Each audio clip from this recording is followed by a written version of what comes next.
그래서 이런 표현이 있잖아요. 상대를 알고 나를 알면 백전백승이다. 이거죠. 상대를 알고 나를 알면 백전백승이다.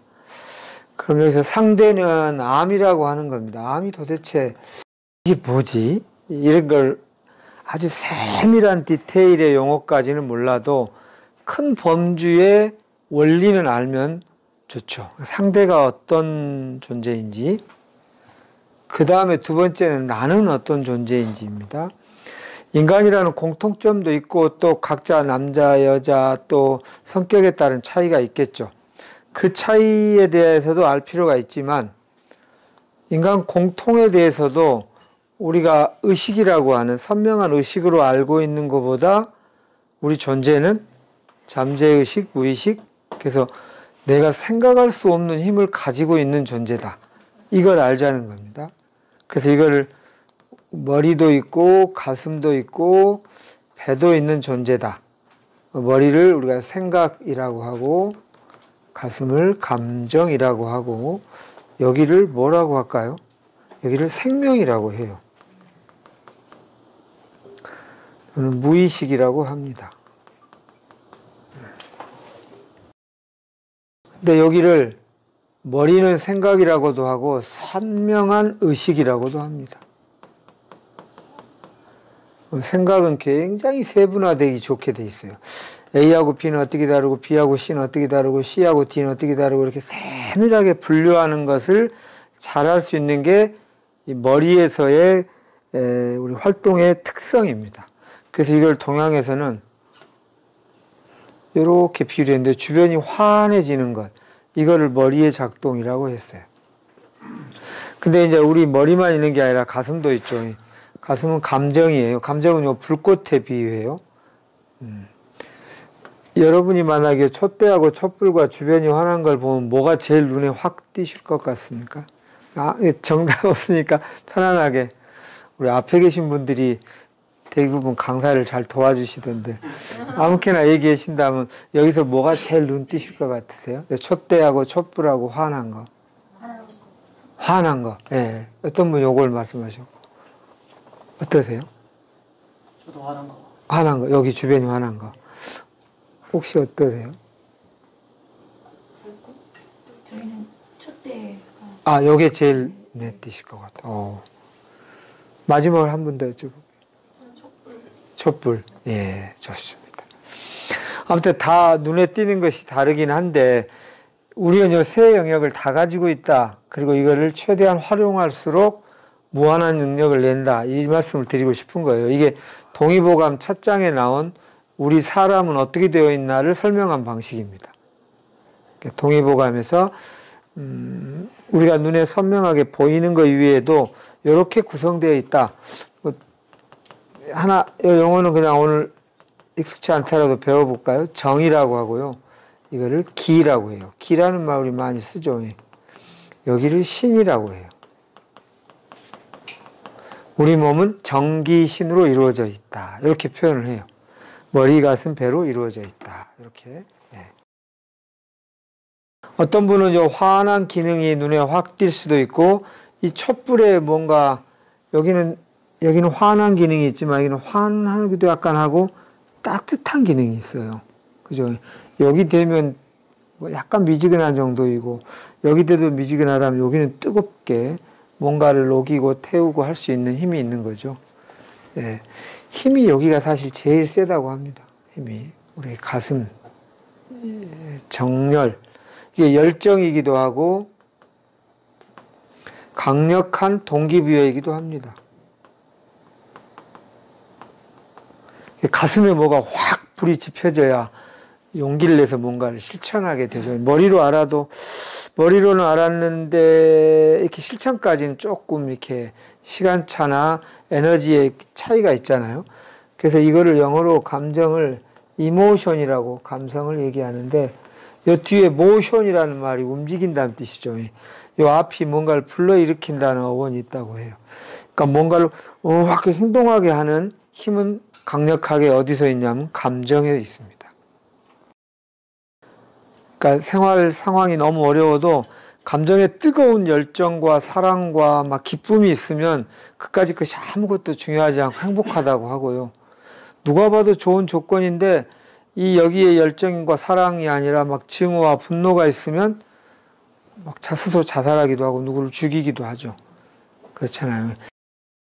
감정이 서로 딱 이렇게 이해받고 존중받고 공감받을 때는 엄청난 힘을 발휘하지만 이게 안 되고 여기서 살짝 소위 말해 빈정이 살짝 상하면 예수님 얘기, 부처님 얘기 다 귀찮은 소음이 되고 말아요.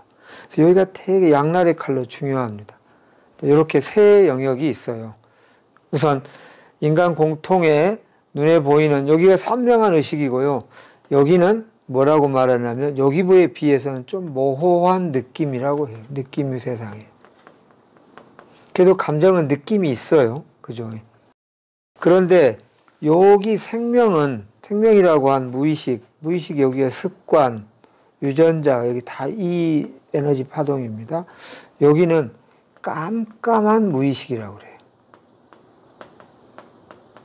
깜깜한 무의식이라고 그래요. 보이지도 들리지도 느껴지지도 않는다는 건데, 그런데 왜 이런 얘기를 하느냐.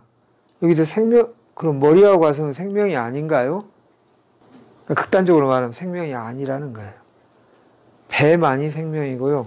그래서 뭐라고 하냐면 머리 가슴은 생명을 좀 풍요롭게 하는 생명의 액세서리에 불과하고요. 생명의 메인 바디는 여기라고 하는 거예요. 자, 이제 이렇게 이해하기 시작하면, 암의 본질에 대해서는 좀 이따 얘기하겠습니다. 내가 어떤 힘을 발휘할 수 있는지를 알자는 뜻이에요. 생명의 메인 바디가 여기라는 거예요. 안 보이고 안 느껴지고 안 들리는 것이 메인 바디라는 거예요. 이 말이 믿음이 잘 안 갈 수 있죠. 그래서 예전에 뉴스위크인가 하는 잡지에 표지 모델에 이런 거가 있었어요. 표지 사진에. 이 닭이 있는데 머리가 잘려가지고 여기 바닥에 툭 떨어져 있는데 얘가 사는데 아무 지장이 없는 거예요. 다니고. 다만 입이 잘려져 있으니까 여기다 호스를 이렇게 끼워서 넣어주는 불편함만 있지 사는데 아무 지장이 없더라. 야, 어떻게 이럴 수가 있나? 이렇게 봤더니 우리의 머리에도 두뇌에도 뇌가 중요하기로 생각하잖아요. 뇌에도 머리, 가슴, 배가 있는데요. 여기 생각하는 머리의 머리를, 여기 머리의 머리라고 그래요. 여기 대뇌 피질이라고 그래요. 이렇게 주름져 가지고 있는 곳. 이 중간에 변연계라는 게 있는데요. 머리의 가슴입니다. 왜냐하면 여기가 감정을 주로 담당하는 뇌의 분야고요. 요 밑에 여기를 배라고 하는데요. 뇌간이라고 하고 무의식, 자율신경 또는 생명에 직결된 것들이 여기에 대부분 다 모여 있어요. 요 닭이 지금 여기가 잘렸어요. 여기가. 그러니까 요 밑에가 남고 여기가 없으면 좀 불편해요. 이렇게. 그러나 사는데 아무 지장이 없어요. 자, 요 사실이 되게 중요한 사실이에요. 우리는 주로 눈에 선명히 보이고 그래도 좀 느껴지는 거가 전부라고 생각했죠. 그런데 전부가 아닐 뿐만 아니라 액세서리에 불과하다. 오히려 잘 안 느껴지는 이곳이 생명의 메인 바디다. 이거고요. 자, 그런데 아까 제가 여기에 습관 유전자라고 그랬잖아요. 암을 한마디로 정의하면 암은 생활 습관병이다. 입니다.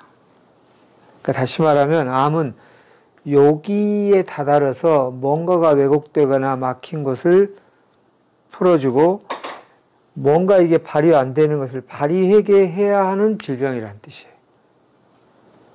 그리고 또 암을 유전자의 표현형이 유전자의 아예 자체가 엉망이 됐다는 건 아니고 유전자의 표현형, 다시 말하면 유전자의 스위치가 꺼져야 될 게 켜지고 켜져야 될 게 꺼진 병이다 라고 말을 하죠.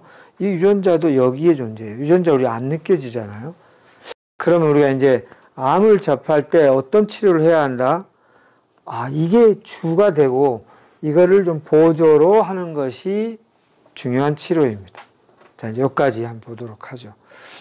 나라고 하는 것에 할 수 있는 일은 머리에 선명한 것만이 아니고 가슴에 뭔가 뜨겁고 약간 모아지면 느낌이 있는 것만이 아니고 이것은 머리에서 가슴으로 가서 배로 가서 여기에 도달해야 하는 병이다. 이렇게 보시면 돼요.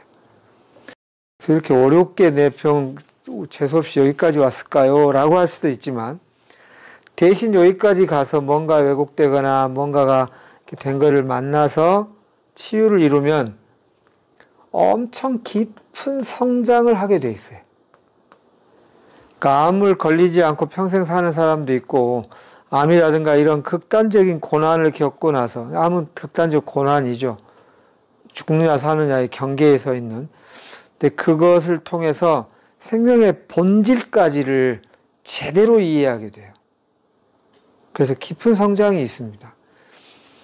암을 극복한 사람들이 암을 걸리지 않고 사는 사람에 비해서 극복한 사람들 보면 확실히 남다르게 살고요. 인류에 중요한 영향력을 미치면서 살고 자기답게 잘 살아요. 그러니까 한번 생각해 보세요. 인류에 위대한 일을 한 사람들이 태어나서 모든 게 편안하고 아무 부작용, 모든 게 신경 쓰이지 않고 건강하고 잘 먹고 30대도 그랬고 40대도 그랬고 60대도 그랬고 애들하고도 아무 문제 없고 70대 이렇게 된 위인전을 본 적이 있으시나요? 그런 거 별로 없고요. 그런 책을 누가 보지도 않아요. 그 사람은 그 삶을 통해서 어떤 성장이 있었는지 잘 모르겠죠. 대부분 막, 와, 어떻게 저런 고난을, 와, 보통 사람이 무너졌을 텐데, 그런 분들이 엄청난 성장을 이루고 개인을 위해서뿐 아니라 여러 사람에게 좋은 통찰과 이 길 안내를 해주는 거잖아요. 그래서 이제 암 환우분들은 기본적으로 이게 눈에 안 보이는 영역이니까 참 선명하게 숫자로 눈에 보이지는 않지만 영적 성장 의지가 큰 사람들이라고 보통 표현해요. 근데 좀 이런 영적인 개발의 지도자들 얘기는. 그러니까 시나리오가 이렇게 평범한 사람은 되게 뭐 이게 종교적 신념이 안 맞은 분은 그냥 동화책 얘기라고 들으셨으면 좋겠어요.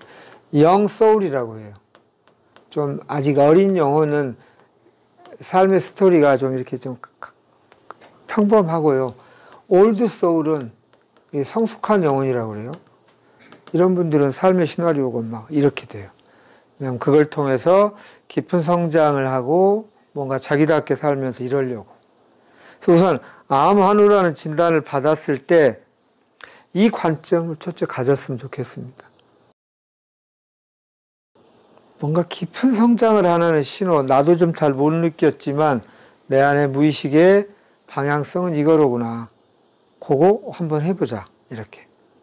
그러니까 사는 게 어떻게 살면 좋나가 지금 사는 것이 7 정도의 효율인데 한 8, 9 정도 되기 위해서 노력하는 게 보통 사람이라면 7에서 700, 7천, 7만, 7억의 효율을 높이기 위해서 어떻게 사는 것이지를 갖게 될 수 있다는 뜻이에요.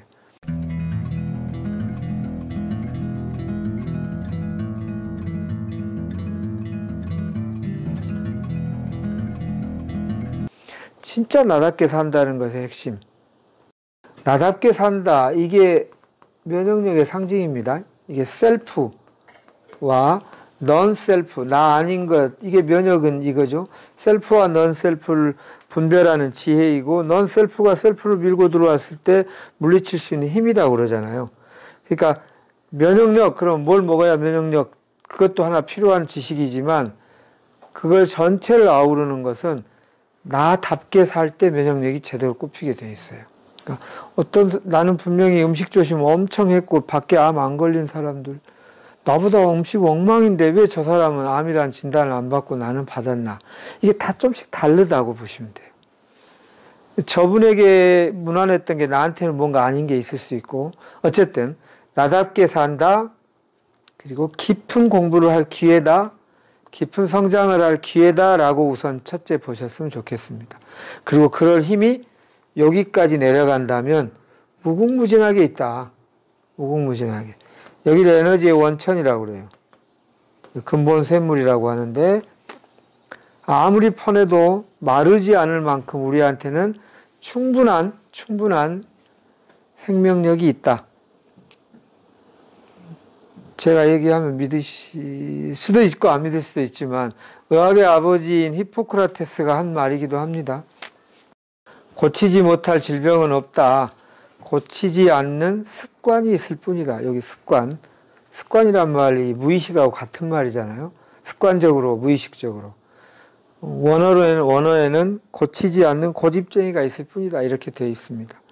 그러니까 기존의 나의 선명한 의식과 좀 모호한 느낌만으로 막 판단해가지고 이게 다라고 생각하면 곤란하다. 오히려 메인바디는 이건데 나의 가능성, 능력의 범주를 지금 내가 머리로 선명하게 보이는 것만으로 결코 예단하지 마라. 선명한 의식은 우리 전체의 7% 정도에 불과하다고 되어 있고요. 여기에 모호한 느낌 그리고 깜깜한 무의식 이게 93%인데요. 나에게 무한한 가능성이 있다. 이걸 가지고 이제 암을 보면 됩니다. 암은 아까 큰 범주로 생활습관병이라고 했고요. 또 유전자의 표현형 스위치가 바뀐 병이라고도 했어요. 그럼 왜 그랬을까요? 이렇게 이제 보는 거예요. 그래야 이제 원인을 찾아가는 거니까.